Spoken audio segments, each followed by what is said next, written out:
como una reflexión final, podríamos decir que a partir de diversas investigaciones se observa que las creencias docentes frente al proceso de lectura se basa en que, para empezar, los alumnos no leen, y si leen, leen poco.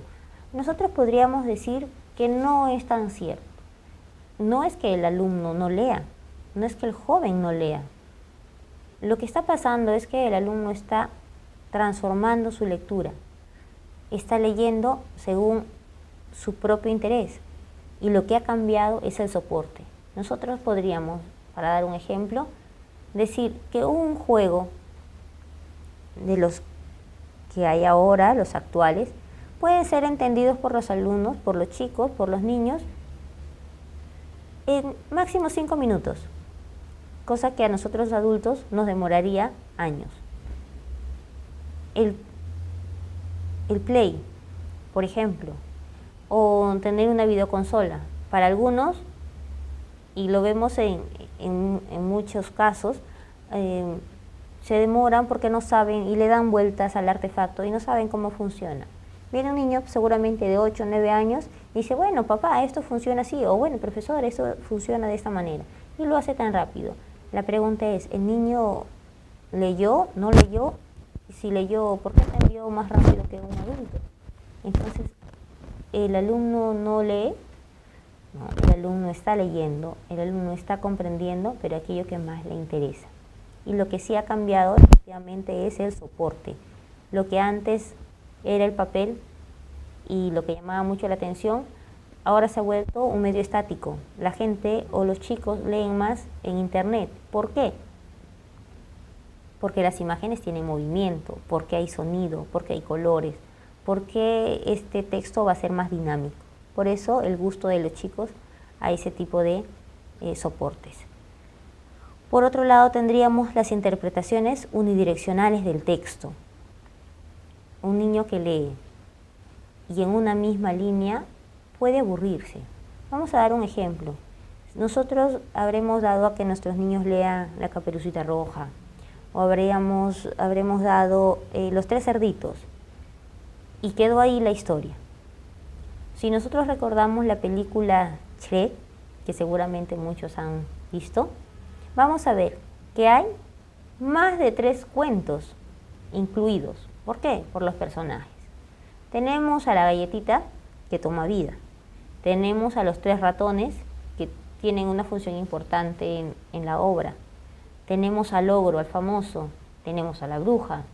Tenemos en la boda de Shrek los invitados. Y en los invitados tendríamos Cenicienta, Rapunzel, Blancanieves, etc.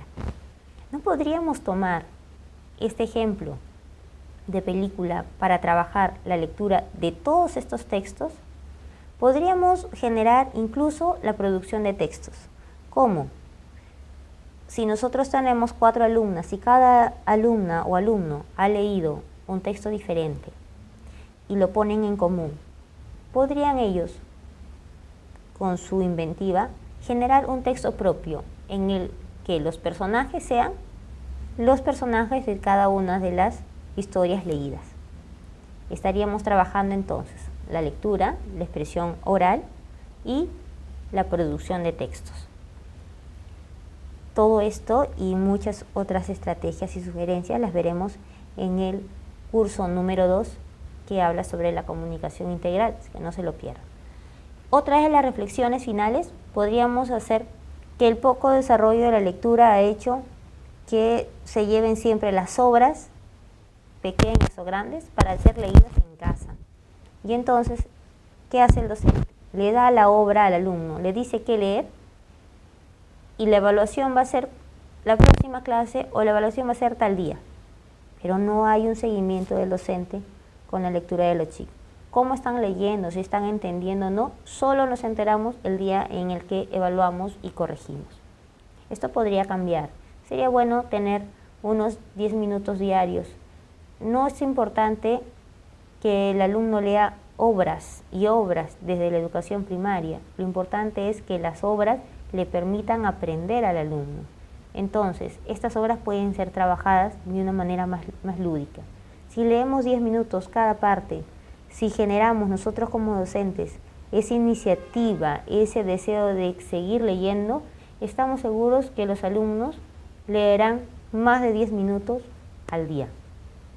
Todo depende de cómo nosotros tratemos el texto. Como podríamos decir nosotros, el niño no lee en su casa si no los vemos. ¿Cómo podríamos decir qué habilidades o que las habilidades que usa el niño o las estrategias que usa el niño están mal si nosotros no los observamos, no los seguimos? Entonces, tendríamos que decir, lo primero, dar pautas para un texto, para que lo lean, para que lo entiendan, utilizar organizadores, utilizar dibujos, utilizar el juego, hacer las preguntas, verdadero o falso. ¿Y por qué no? Nosotros mismos tendríamos que leer frente a nuestros alumnos, leer, hacer preguntas, hacer del texto una manera creativa, una manera recreativa y una manera transformadora para que todo aquello que lee sirva y sea funcional en el alumno. Podríamos nosotros trabajar la producción de textos, no lo olvidemos, la comprensión de textos y la expresión y comprensión oral. 3 componentes básicos fundamentales en el área de comunicación en transversalidad con todas las áreas y disciplinas que se den en nuestra institución. En la diapositiva 10 seguimos con las reflexiones finales. En vista de la problemática que hemos ido mencionando, de que los alumnos no leen, es importante que el alumno tenga una participación activa y constante en compañía con el docente en actividades lectoras realizadas con herramientas diversas.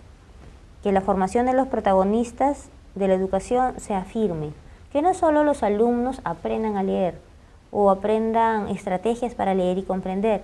Sería muy interesante que tanto los profesores, los alumnos, los maestros que están en formación, los padres de familia, todos ellos tengan una formación en cuanto al hábito de lectura.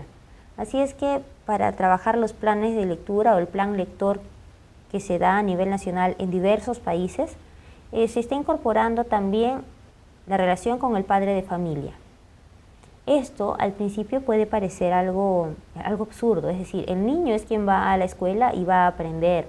No tendría por qué el profesor evaluar al padre de familia, solo basta con que el niño lea.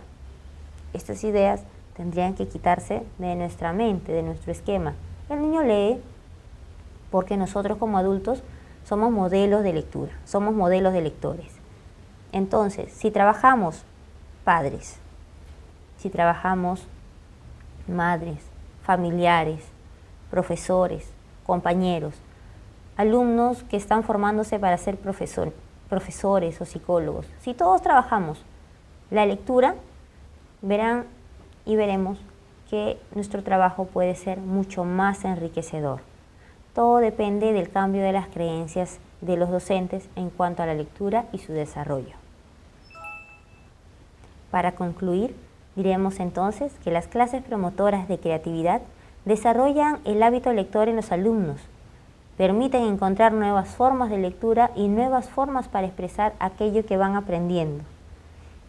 Entonces, la presentación de la lectura pasa de ser estática a tener una interactividad, a ser activa, a trabajar con los hipervínculos o a trabajar con la intertextualidad, trabajar una malla, una relación de textos, de modo que podamos aprender más desde todas las áreas.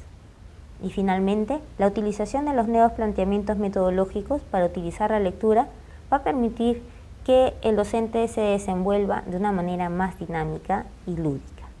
Con esto habríamos terminado el curso número 1.